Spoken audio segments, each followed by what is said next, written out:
dipersembahkan oleh, didukung oleh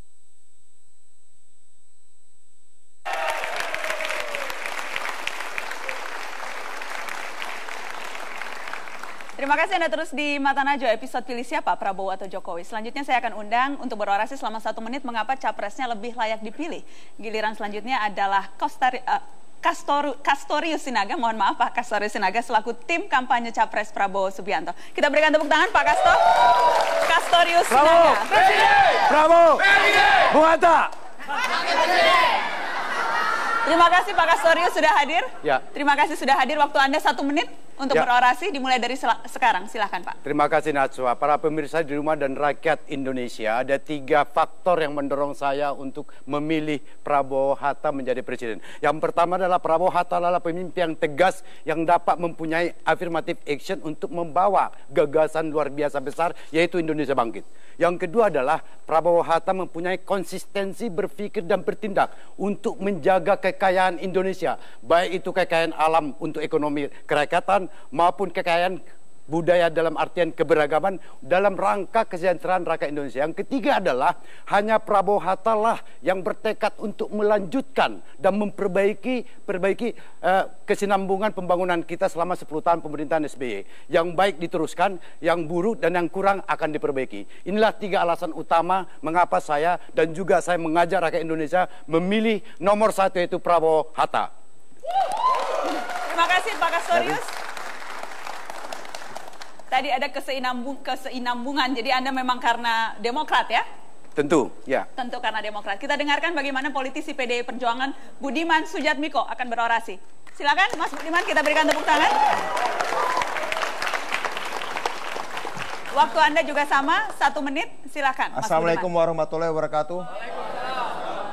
Bangsa kita sudah banyak menderita luka setiap kali pergantian pemerintahan. Bangsa kita sudah menderita luka sedemikian lama, demokratisasi yang tidak kunjung memenuhi janjinya. Saya memilih Jokowi JK karena keduanya adalah 2 tipe pemimpin yang bisa menyembuhkan, bukan pemimpin yang menambahkan luka dan kebencian di antara kita sesama. Bapak Jokowi menyembuhkan luka, rasa putus asa rakyat melihat birokrat politisi yang tidak terjangkau, yang elitis, yang feodal, yang hanya bisa memerintah. Pak Jokowi menyembuhkan luka itu dan hadir sebagai manusia di antara kita sesama. Dia hadir dengan jiwa dan wajah kita sendiri, bukan wajah orang lain yang asing dari kita. Pak JK menyembuhkan luka antara semana bangsa di Ambon, di Poso, di Aceh, di banyak tempat yang lain. 2 orang ini adalah pemimpin yang menyembuhkan, bukan pemimpin yang menambahkan luka pada luka yang sudah lama di bangsa ini. Terima kasih. Mas Budiman, kita lanjutkan di sini. Terima kasih atas orasinya. Yang menyembuhkan luka. Kalau tadi tegas dan perlunya keseinambungan dalam pemerintahan. Tadi di awal, di bagian 1 dan kedua, kita sudah bicara soal kampanye hitam atau kampanye negatif, bicara soal rekam jejak. Saya ingin Anda berdua memberikan keyakinan atau memberikan argumen dari sudut yang mungkin sedikit berbeda. Bukan pada sosok personal capres dan cawapresnya, tapi tentang siapa orang-orang yang berada di belakang mereka, yang mendukung mereka, dan bagaimana orang-orang itu akan bisa memberikan nilai lebih pada masing-masing pasangan. Silakan, Pak Casto. Ya, yang pertama adalah perlu digarisbawahi Najwa bahwa Prabowo Hatta ini merupakan duet kepemimpinan yang sangat saling melengkapi.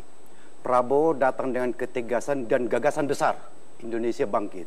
Hatta seorang negarawan yang sangat banyak berkecimpung di bidang pemerintahan yang bisa menerjemahkan dan mewujudkan gagasan-gagasan besar itu. Oke, siapa orang-orang di belakang ini dan bagaimana mereka akan bisa menjadi positif? Tentu kedua orang ini didukung oleh seluruh rakyat Indonesia. Karena apa? Seluruh rakyat Indonesia ini sangat begitu bermimpi, sangat begitu berkeinginan agar Indonesia ini bangkit dari keterpurukannya. Dan oleh karenanya saya kira di sini hal yang paling sangat esensial dalam kehidupan bernegara adalah di dalam leadership seperti Prabowo dan Hatta.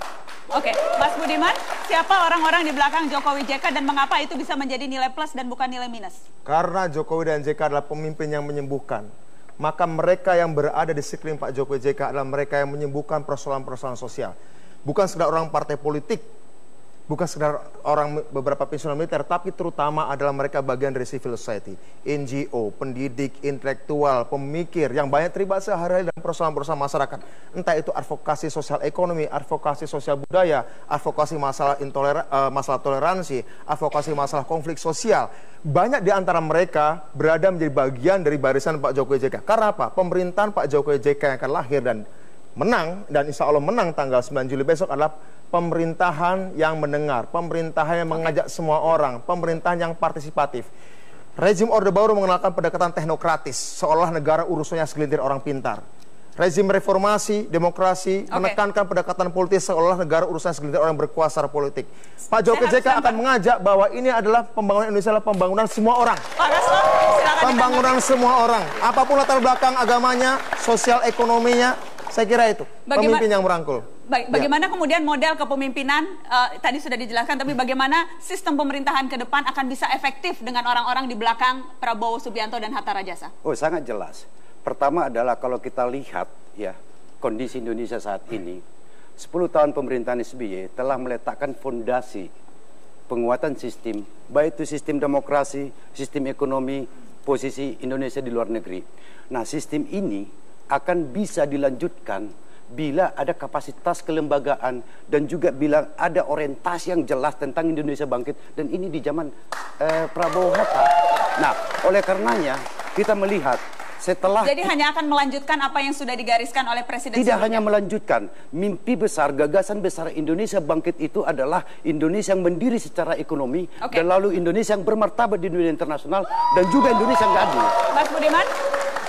Kami akan melanjutkan apa yang harus dilanjutkan, tapi kami akan mengoreksi apa yang harus dikoreksi. Ya, kami tidak akan melanjutkan tren menaiknya kesenjangan sosial dari koefisien Gini 0,38 pada masa berakhir masa pemerintahan Megawati sekarang menjadi 0,41. Artinya tingkat kesenjangan sosial kita bertambah. Di mana sekarang 56% aset nasional kita dikuasai oleh 0,2% penduduk saja. Artinya 56% aset nasional dikuasai oleh 400.000 orang saja. Itu nggak akan kita lanjutkan. Tapi yang mau kita lanjutkan apa? Yang mau kita lanjutkan adalah performa ekonomi yang baik, ya, pertumbuhan ekonomi yang baik. Tapi kita ingin pertumbuhan dengan pemerataan, pertumbuhan dengan merangkul dan tidak menciptakan konflik. Kita ingin menciptakan peace and social justice mainstreaming, pengarus utamaan perdamaian dan keadilan sosial dalam setiap pembangunan kita dengan cara merangkul semua orang. Baik, kita akan lanjutkan setelah pariwara. Tetap di Mata Najwa, pilih siapa, Prabowo atau Jokowi? Kembali sesaat lagi.